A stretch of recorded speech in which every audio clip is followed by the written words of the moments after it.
Welcome to our instructional video on solving for the variable in an equation. Today we will be focusing on the problem 2 times x minus 3 equals 5.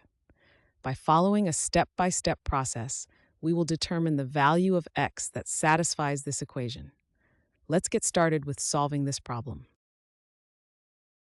To solve the equation 2x minus 3 equals 5, we need to isolate the variable x on one side of the equation.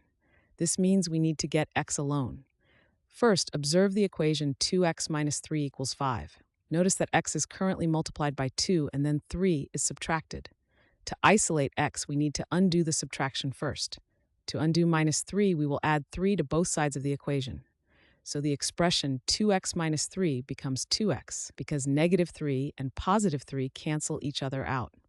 On the right side of the equation, 5 plus 3 equals 8. Therefore, the altered equation now reads 2x equals 8. By adding 3 to both sides, we have simplified the equation and taken a crucial step towards isolating x. Next, we will need to isolate x completely by getting rid of the 2 that is multiplied by x. To do this, we will divide both sides of the equation by 2 because dividing by a number is the opposite operation to multiplying by that number. This helps to cancel out the 2 multiplying x.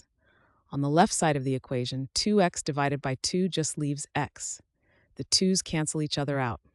On the right side of the equation, 8 divided by 2 equals 4. So now the equation reads x equals 4. This means we have successfully isolated x, and the value of x is 4. Thus, we have solved the equation, and the solution to the equation 2x minus 3 equals 5 is x equals 4. Thanks for watching. I hope this video has helped, and if it did, please drop me a like.